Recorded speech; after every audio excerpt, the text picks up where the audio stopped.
ये structure of foreign investment ना, ये मैंने समझा दिया था कल। अगर आप लोग तरीका भी बताएंगे कि घर में आप लोग कैसे पढ़ाई करें, पढ़ाई करने का जो रियल तरीका है वो क्या है, एकदम छुड़ा हुआ मतलब ये जो कंटेंट है वो आप लोग डायरेक्टली कैसे जान सकते हैं।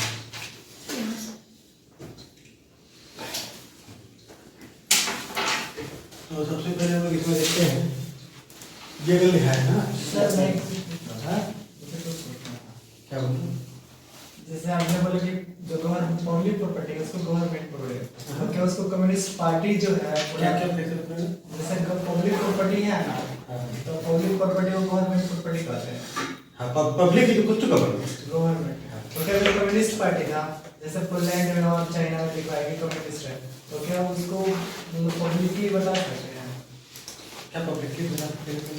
मतलब जैसे कम्युनिस्ट पार्टी है ना, जैसे कम्युनिस्ट होता है, तो कम्युनिस्ट को क्या गवर्नमेंट का पूरा प्रॉपर्टी, पहले का पूरा जैसा सरकार कम्युनिस्ट चला था, पहले इंडिया में कम्युनिस्ट, तो इसको क्या पूरा पब्लिक मतलब गवर्नमेंट की प्रॉपर्टी इसको मानेंगे? वो अलग तरह का चीज है। पब्लिक जैसे जहाँ प्रॉपर्टी टर्म आएगा वहाँ पर एसेट हम लोग बात करेंगे, बात बाकी कम्युनिस्ट वगैरह वो डिपेंड करता तो कैसे नहीं जोड़ता है? है। वो मतलब वो चीज होता है तब ये सब चीजें आता है, लेकिन चीज अलग है। क्योंकि मैंने क्या पढ़ा है, कम्युनिस्ट जितना भी कम्युनिस्ट पार्टी है, कम्युनिस्ट मतलब कंट्री है, उसमें पूरा वो जैसे सोशलिस्ट टाइप, सोशलिस्ट से उसका कनेक्शन होता है। Communist just like socialist type होता है, और सोशलिस्ट इकोनॉमी में क्या होता है, जो भी मीन्स ऑफ प्रोडक्शन का मालिक होता है वो गवर्नमेंट होता है। तो अब इस हिसाब से वो इससे कनेक्टेड है, बट ये प्रॉपर्टी और ऐसे मैंने पोलैंड का मैंने हिस्ट्री पढ़ा था, पोलैंड में भी जितना प्रॉपर्टी है उसका मालिक गवर्नमेंट है, बस वहाँ का पार्टी कम्युनिस्ट है। हाँ, वो चीजें हैं, मतलब ये हो गई, ये इंटरलिंक्ड है, बट दोनों अलग अलग चीजें हैं। क्योंकि जितना भी जैसे मान लो कैपिटलिस्ट इकोनॉमी होगा और कम्युनिस्ट इकोनॉमी, ये दोनों क्या है कि दूसरे को अपोजिट है।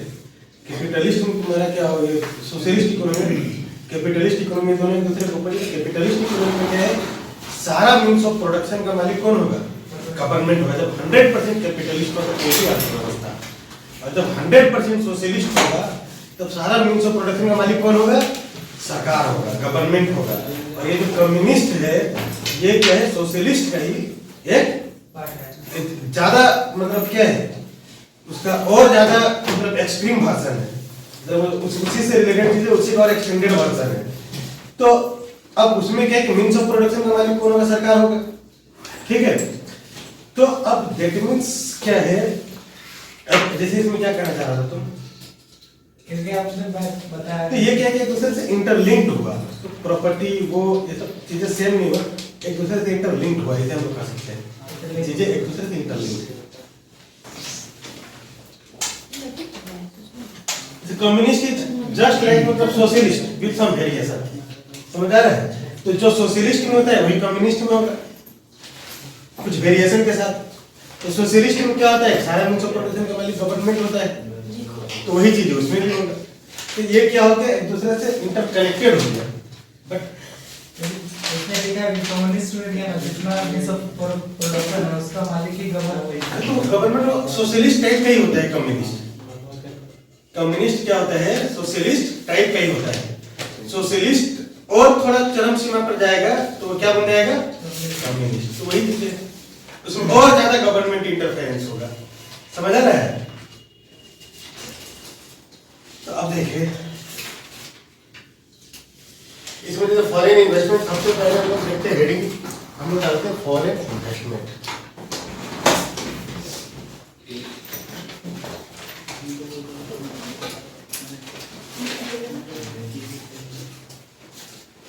तो फॉरेन इन्वेस्टमेंट क्या होगा,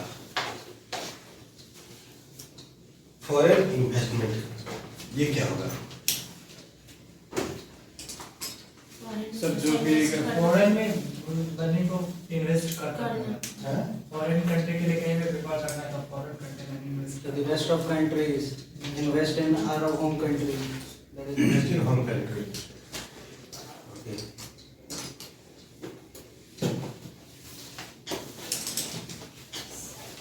सर इम्पोर्ट एक्सपोर्ट की तरह है कि हम उस देश में इन्वेस्ट करेंगे, वो लोग भी हम लोग पे इन्वेस्ट करेगा। मतलब हम लोग का फॉरेन इन्वेस्टमेंट सिंपली क्या है, investment in India by foreign entity, विदेशी अस्तित्व के द्वारा भारत में निवेश क्या कहलाता है? Foreign investment. इसको बस कोडेड लाइन में लिखे इन्वेस्टमेंट, हम इंडिया ही लिख देंगे ताकि यहाँ से आप लोग को आसानी से समझ आएगा, समझने मतलब लैंग्वेज इजी होगा। Investment in India by foreign entity, investment in India by foreign entity.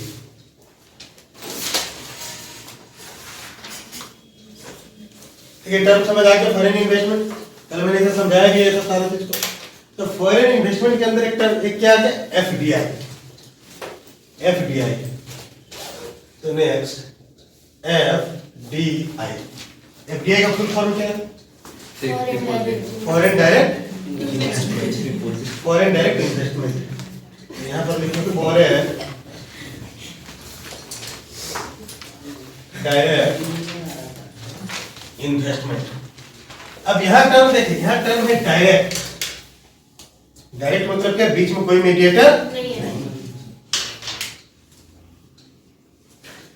तो अब क्या इसको ऐसे लिख लेते हैं, फुल फॉर्म करके ऐसे एरोम करके इधर एफडीआई यहां लिखा है। अब इसमें एक ऐसे करके लिख रहे फुल फॉर्म। ये क्या? Foreign direct investment. Foreign direct investment. अब इसके बाद नेक्स्ट, अब फॉरेन डायरेक्ट इन्वेस्टमेंट मतलब अब जैसे एफडीआई एफपीआई में क्या होता है? बीच में मीडिएटर आता है। मीडिएटर क्या आएगा?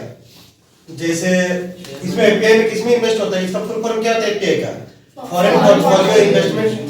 एफडीआई में इन्वेस्टमेंट कहाँ होता है? शेयर मार्केट में, ठीक है। तब एफडीआई में कहाँ इन्वेस्टमेंट होता है? डायरेक्ट मतलब जैसे कोई फॉरेन एंटिटी जब यहाँ का इंफ्रास्ट्रक्चर में इन्वेस्टमेंट करेगा। यहाँ पर क्या? इन्वेस्टमेंट इन इंफ्रास्ट्रक्चर ऐसे लिखो।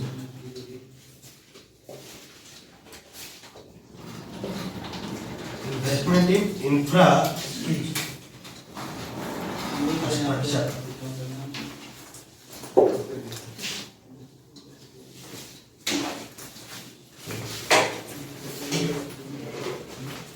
इंफ्रास्ट्रक्चर या क्या फॉरेन इन्वेस्टमेंट में क्या? जैसे मान लो, अब एक एग्जांपल हम आप लोग बताते हैं। मान लो सीवाईएस मेरा यहाँ पर है, अभी रामगढ़ में है। अब इसका अगर हम एक ब्रांच डाल दे श्रीलंका में, ठीक है, तो श्रीलंका के लिए ये एफडीआई होगा या एफपीआई होगा? फॉरेन डायरेक्ट इन्वेस्टमेंट होगा या foreign portfolio investment? Foreign direct investment होगा। क्योंकि श्रीलंका का अगर हम शेयर में लगाते हैं तब ये क्या होता है? एफडीआई। तो ये क्या होगा? वहां पर हम क्या कर रहे हैं? इसका एक ब्रांच डाल रहे हैं, तो उस केस में ये क्या हो जाएगा? एफडीआई।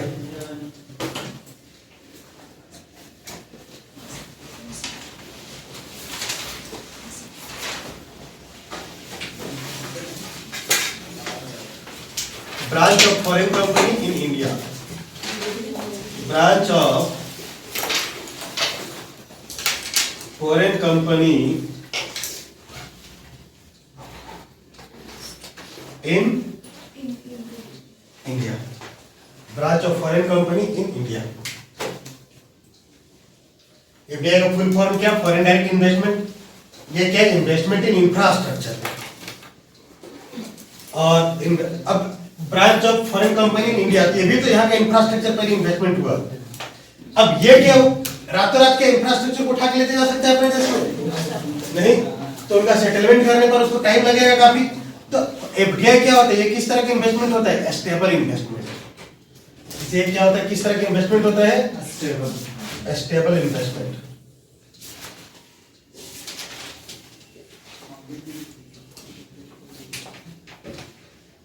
ये इन्वेस्टमेंट हमारा होता है स्टेबल। अब एक चीज देखना,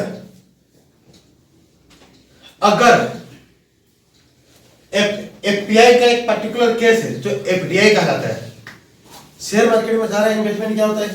एफपीआई। यदि वो इन्वेस्टमेंट बिलो अप टू 10% हो, यदि 10% से अधिक हो गया वो, अगर जो भी जैसे मान लो कोई सा भी एक कंपनी, उसका वैल्यू मान लो है सपोज 1 लाख की वैल्यू है, अगर उसमें आपका इन्वेस्टमेंट 10,000 से अधिक हो गया, वो इन्वेस्टमेंट क्या कहलाएगा? एफडीआई। समझ आ रहा है? मतलब शेयर मार्केट में जो भी आप इन्वेस्ट करते हो वो क्या है? एफडीआई। लेकिन वो इन्वेस्टमेंट अगर 10% से अधिक हो गया तो वो क्या कहलाएगा? एफडीआई। समझ आ रहा है?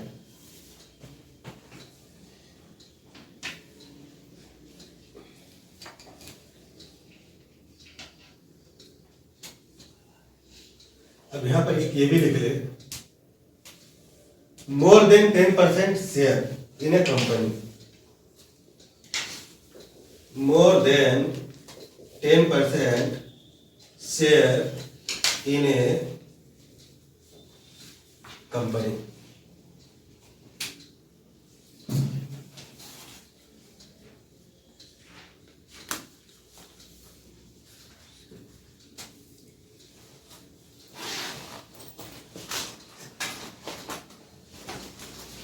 फिर मैंने बता दिया कि एफडीआई होता क्या है।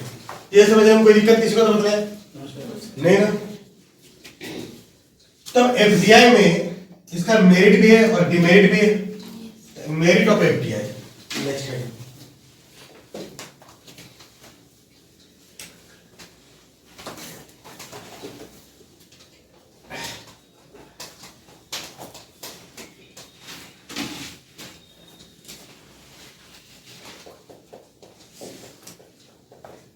Merit of FDI.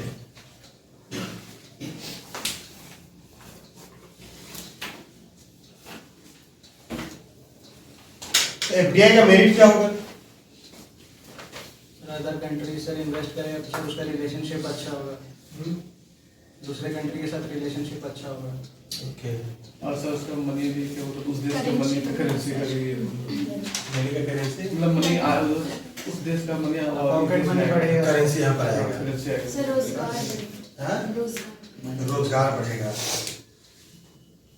और कोई एक रेस में हम लोग कहा गया मेरिट ऑफ एफडीआई में क्या कि एम्प्लॉयमेंट बढ़ेगा, क्योंकि मान लो यहाँ पर ये मेरिट ऑफ एफडीआई, एफडीआई कहने का मतलब अगर कोई फॉरेन कंपनी है उसका एक ब्रांच यहाँ डलता है तो उस ब्रांच में काम करने के लिए लोगों का जरूरत पड़ेगा या नहीं पड़ेगा? तो एम्प्लॉयमेंट बढ़ेगा या घटेगा? बढ़ेगा। इंक्रीज इन एम्प्लॉयमेंट, ये मेरिट हो गया एफडीआई का। इंक्रीज इन एम्प्लॉयमेंट, रोजगार में वृद्धि। अब उसके बाद देखें, जैसे इधर से आंसर आया था कि फॉरेन करेंसी इंडिया में बढ़ेगा। अब सिंपल सा देखें, अगर कोई भी मतलब ये अगर इंडिया में एफडीआई आता है, ठीक है, इंडिया में एफडीआई आता है तो कहने का मतलब इसका एक एग्जांपल ऐसे लेते हैं कि मान लो फॉरेन में कोई कंपनी है, उसे एक ब्रांच इंडिया में डालना है, ठीक है, तो अब ब्रांच डालने के लिए उसे क्या फैन लेना पड़ेगा, बल्ब लेना पड़ेगा, ये पार्टीशन करना पड़ेगा, ये बेंच डेस्क पोडियम ये सब लेना पड़ेगा। मतलब इस जो भी उस कंपनी से रिलेटेड चीजें, सपोज कोई अपना इंस्टीट्यूट ही डालना चाहता है, मतलब कोई फॉरेन में कोई इंस्टीट्यूट जो अपना ब्रांच है यहाँ पर डालना चाहता है इंडिया में, तो ये सब सारा यहाँ पर चारों तरफ जो कुछ दिख रहा है, ये एसी दिखाई दे रहा है, ये सब सारा उन्हें परचेज करना पड़ेगा। बट अगर वो फॉरेनर मान लो अमेरिका से आया है यहाँ पर अपना एक ब्रांच डालने के लिए अपने संस्थान का, अब यहाँ पर कोई दुकान में जाएगा, एसी दुकान में, अगर वो उस एसी दुकान में डॉलर देगा तो क्या अगला देगा एसी? नहीं देगा। समझ आ रहा है?